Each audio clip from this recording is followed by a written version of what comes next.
Teman-teman, di video kali ini kita akan mendengarkan pengalaman dari seorang Kakak Meldeki Ano. Ia adalah seorang guru yang berhasil menyelesaikan pendidikan masternya di bidang kimia di Arizona State University. Dan sore hari ini dia ingin berbagi pengalamannya ketika ia belajar pertama kali di Amerika. Bagaimana ia menemukan berbagai macam tantangan, bagaimana tantangan itu membuat ia sempat down. Namun, ia berhasil mengatasi setiap tantangan itu. Bahkan ia berhasil menamatkan studi S2-nya di Amerika Serikat melalui beasiswa LPDP. Ayo teman-teman yang sempat mendengarkan ataupun menonton video ini, tolong untuk di-share, di-komen, dan juga di-like, agar video ini memberikan motivasi, dukungan juga buat saudara-saudara kita yang ingin melanjutkan studinya, agar lebih termotivasi lagi melihat video ini. Terima kasih, dan silakan. Halo teman-teman, selamat sore. Selamat sore Kakak Deki.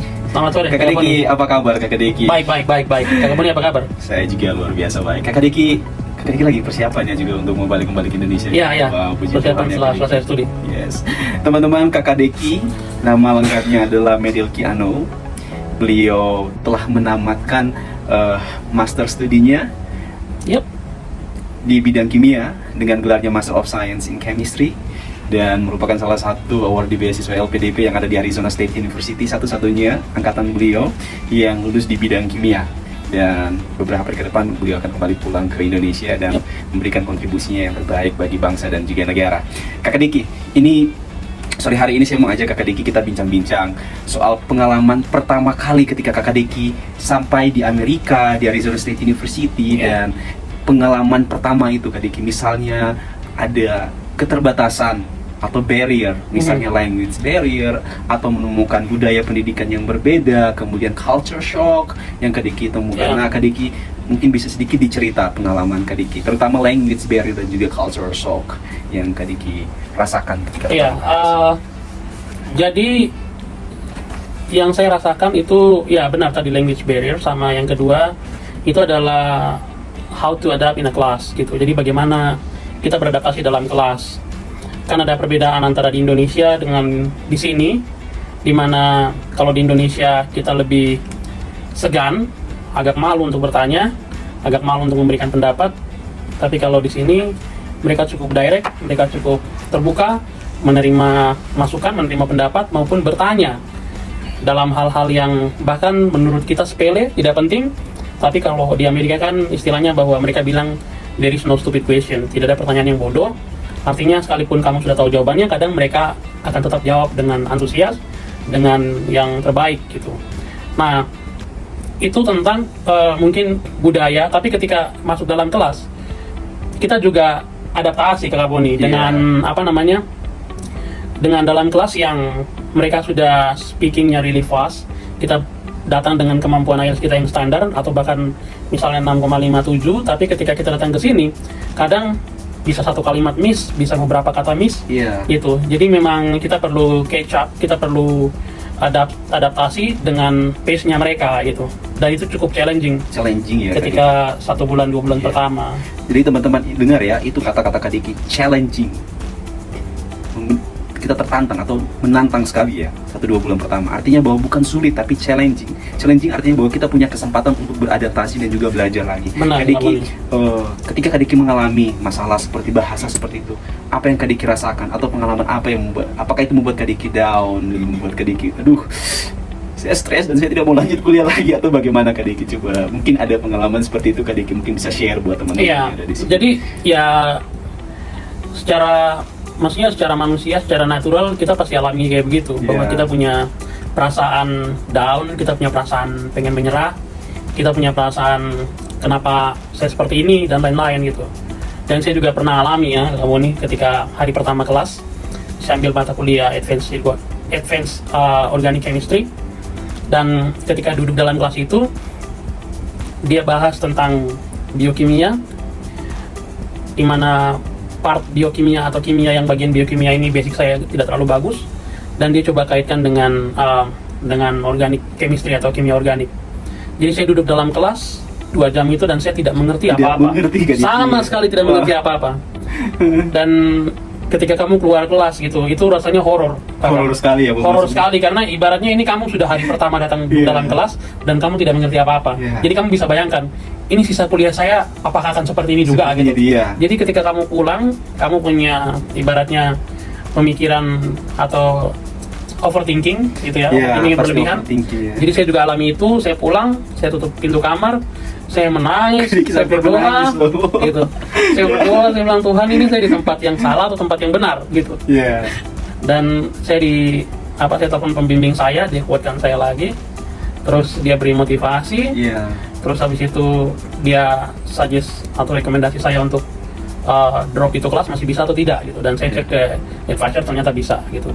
Saya drop dan saya ambil mata kuliah yang lain dan saya mulai belajar beradaptasi lagi dengan Iya. kuliah itu, dan saya cukup maksudnya mulai enjoy, Mulai enjoy. dibandingkan yang tadi. Ya. Gitu. Jadi Itu teman-teman, pengalaman saya.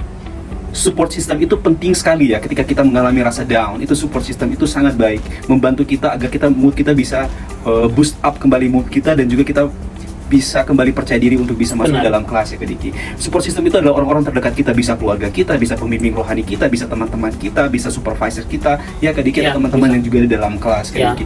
Jadi Kak Diki sendiri cerita bahwa pengalaman beliau di dalam kelas itu dia menelpon pembimbing rohani ya, di Indonesia. iya di Indonesia, dan Ya. juga mendapat dukungan dari supervisor dan juga teman-teman Ya. yang ada di sini Kak Diki. Dan Kak Diki sedikit boleh tahu judul dari tesis Kak Diki itu apa Kak Diki judulnya? Judul tesis saya itu kalau dalam bahasa Inggrisnya kita bilang hydrothermal reaction on diethyl ether. Oh my god. Jadi Saya nggak tahu sama sekali itu itu- mungkin bisa dijelaskan Kak Diki. ya, jadi itu ibaratnya kita tuh belajar untuk mempelajari proses reaksi kimia Mhm.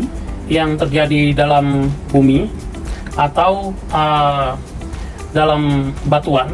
Jadi kita bisa mempelajari tentang bagaimana dari reaksi itu kita bisa, ibaratnya kalau kita bilang tuh jadi geotermometer. Geotermometer itu kayak bagaimana approach yang kita bisa pakai untuk mengukur suhu pada bumi dalam kedalaman tertentu, bahkan ke inti bumi.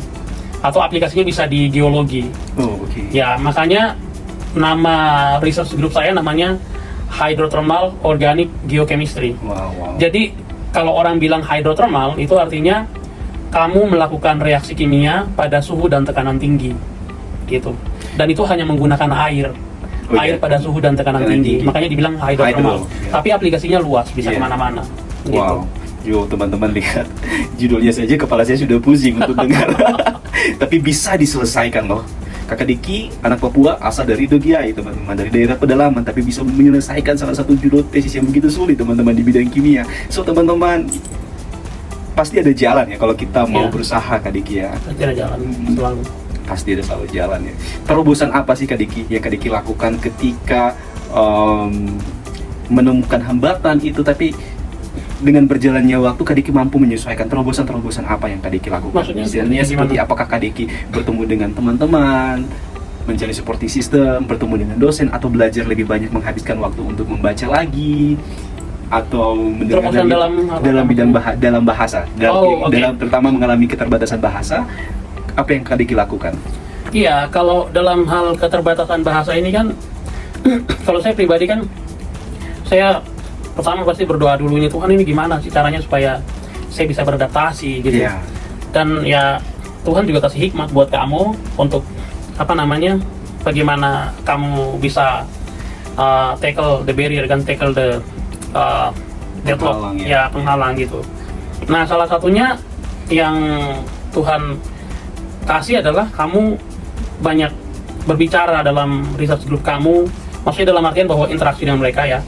Terus di luar dari kampus saya coba join di International Student Club. Oh iya, gitu saya juga sering join. Ya, kita jadi bertemu dengan teman-teman, ya itu ya. cukup membantu kita Ya. untuk bukan hanya mengerti bahasa Inggris dari American style atau misalnya dari native, tapi juga bagaimana penutur bahasa asing tapi dari negara lain. Ya, betul. Kan kita dalam kelas itu diverse ya, jadi itu cukup membantu juga. Jadi kita mengerti, oh kalau orang India ngomong bahasa Inggris kayak gini, orang Asik. Latin ngomong bahasa Inggris kayak gini, Seperti ya. orang Arab ngomong bahasa Inggris kayak gini. Kayak Jadi gini, kita ya. bisa cukup mengerti. Iya. Jadi ketika mereka presentasi tentang topik tertentu dalam kelas, kamu setidaknya udah mulai bisa dapat biasa pace-nya ya. dapat Iya.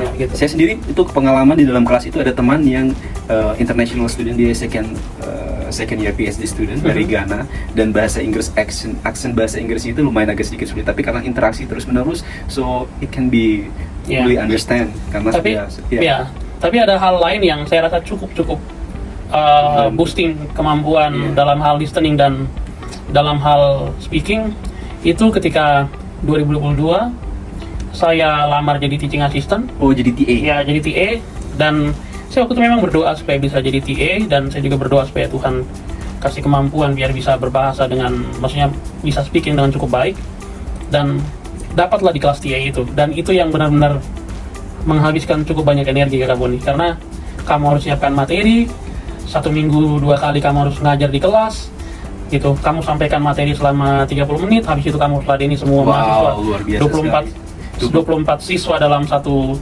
kelas, dan kamu handle 2 kelas misalnya kan.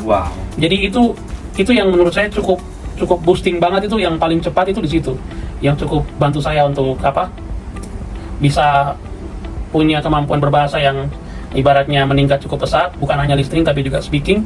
Saya rasa kayak gitu sih. Jadi Kakak Diki itu punya pengalaman mengajar mahasiswa S1 di Arizona State University. Itu Kakak Diki mengajar, apakah kelasnya itu multicultural atau kebanyakan itu didominasi oleh orang Amerika, atau memang dari setiap negara itu banyak di dalam kelas Kak Diki? Ya itu ya kalau dibilang multi-major dan juga multicultural. Multi-major dan multi-major dan juga multicultural. Karena waktu itu saya ngajarnya itu adalah General Chemistry for Engineers. Jadi mahasiswa yang saya ajar dalam kelas itu mahasiswa S1 dari Aerospace Engineering, Mechanical Engineering, Electrical Engineering, Biomedical Engineering, Computer Science, sama ada satu lagi saya lupa. Tapi ada 6 apa sampai 7 jurusan lah. Dan itu terbagi rata dalam 2 kelas gitu. Dan ya banyak, kalau dibilang native mendominasi tidak juga tidak juga gitu, karena native 50% lah, jadi setengah-setengahnya itu, sisanya itu udah yang multicultural ya. Wow, teman-teman, saya tadi dengar major yang disebutkan Kak Diki itu kepala saya jadi pusing. Mechanical Engineering, Computer Science, jurusan-jurusan yang oh my god, it's really difficult for me. Tapi lihat teman-teman, Kak Diki itu mampu menyelesaikan semuanya itu. Kak Diki, this is our last question for you. Motivasi, bukan last question tapi kata-kata yang menyemangati buat teman-teman kita, terutama yang ada di wilayah Indonesia Timur ataupun teman-teman yang ada di wilayah 3T yang lagi berjuang untuk mau melanjutkan sekolah ataupun mencari beasiswa, tapi ada keterbatasan tertentu yang akhirnya membuat motivasi mereka itu up and down. Ketika ditanya, kenapa kamu nggak mau lanjutkan studi? Karena TOEFL saya begini, karena bahasa Inggris saya seperti ini. Menurut Kak Diki, apa sih yang harus diberikan atau disupport buat teman-teman yang dalam kondisi seperti itu, Kak Diki? Iya, kalau dari saya pribadi, saya akan bilang bahwa sekarang itu kan LPDP dia memberikan kesempatan bagi mahasiswa Papua untuk daftar lewat afirmasi putra-putri Papua ya. Dan itu tanpa IELTS, tanpa TOEFL ya. Iya, untuk pendaftaran awalnya dalam administrasinya gitu. Jadi seperti yang saya bilang bahwa yang paling utama itu bukan soal bukan soal saya bisa atau tidak bisa gitu. Yang paling utama adalah kamu punya motivasi untuk belajar lagi, atau kamu punya mimpi yang mau kamu kejar tidak gitu. Itu sih yang paling pertama gitu. Karena kalau kamu punya mimpi gitu ya, kamu akan kejar gitu Kak Boni. Kamu akan kejar apapun rintangannya, apapun yang menghalangi kamu, ya kamu akan berusaha untuk terobos gitu. Kamu akan terobos itu dan kamu akan coba gitu. Nah, hal yang berikutnya adalah yang saya bilang selalu, saya punya kata-kata yang cukup membekas dari instruktur IELTS saya. Dia pernah, bukan IELTS tapi di ELTA. ELTA. Ya, dari program ELTA yang diadakan. Teman-teman, ELTA itu singkatan dari English Language Training Assistance, adalah program bantuan pemerintah Australia melalui skema beasiswa Australia Award yang memberikan pelatihan bahasa Inggris untuk IELTS itu selama 3 bulan, dan itu dibiayai sepenuhnya oleh pemerintah Australia. Ya, benar. Jadi saya dulu ikut program itu, dan dia pernah bilang sama saya bahwa what is yours will be your gitu. Jadi, what is yours will be your. Ya, jadi itu artinya bahwa apa yang sudah ditetapkan bagi kamu itu akan jadi milik kamu gitu. Jadi sudah ditetapkan itu artinya sudah ada. Iya. Tinggal kamu bagaimana kamu ngejarnya. Gitu. Usaha kita. Jadi kayak Iya. barang itu sudah ada di sana. Gitu, dan itu tidak akan ditukar dengan orang lain. Iya. Jadi bagaimana kamu beriman, bagaimana kamu berusaha, bagaimana kamu berjuang untuk capai itu. Yes, gitu. melangkah ke sana. yes, Gitu. yes. Jadi kamu berdoa dan bekerja gitu untuk capai itu Iya. dan untuk gapai itu. Gitu. Iya. Jadi teman-teman dengar, ini sangat penting sekali ya. What is yours will be yours. Ya, Sesuatu yang sudah ditetapkan kita, tetapkan bagi kita, Bagi itu kita, milik kita loh. akan Tadi jadi Kak Diki milik bilang kita. sendiri bahwa bagaimana sesuatu yang sudah ditempatkan di depan itu akan menjadi milik kita. Iya. Tetapi bagaimana usaha kita atau langkah kita ya, itu yang menentukan apakah kita bisa mendapatkan itu atau tidak. Iya. Tadi Kak Diki sendiri bilang Benar. ora et labora, berdoa dan juga bekerja Bekerja, keras. iya. Ya, ketika kita berdoa dan belajar dengan sungguh-sungguh, what is your will be your. ya, ya. Ya, Kak Benar Diki. kata Boni. Jadi juga teman-teman perlu ingat lagi bahwa di dalam skema beasiswa LPDP ada beasiswa afirmasi, yaitu beasiswa untuk putra-putri Papua. Ya. Itu ada yang namanya relaksasi TOEFL. Jadi teman-teman TOEFL ataupun IELTS ya bisa Ya. mendaftar tanpa menggunakan sertifikat Di IELTS. WIFE lah istilahnya. Di WIFE ya. Hmm. Istilah TOEFL atau IELTS itu tidak dipakai. Ya. Tapi juga untuk beasiswa afirmasi yang lain, misalnya saya dari daerah 3T juga ada ya apa namanya, standar bahasanya, baik itu TOEFL, IELTS, Ya. Duolingo ataupun yang lainnya. Tapi Ya, benar. itu sangat disesuaikan dengan wilayah kita yang ada di daerah afirmasi, teman-teman. Yes. Ya. Kak Diki, satu kata motivasi bisa nggak Kak Diki buat teman-teman kita? Sekali lagi kata motivasi. Oke. Teman-teman semuanya yang menyaksikan video ini, Tuhan sudah menetapkan kamu untuk satu tujuan mulia di depan sana, Yes. gitu. Jadi kamu cari tahu panggilan kamu apa dalam Tuhan, karena kalau kamu sudah dapat itu, Tuhan juga yang akan tolong kamu untuk sampai ke panggilan itu. Amin. Gitu. Ya paling itu dari saya. Terima kasih Kakak Boni.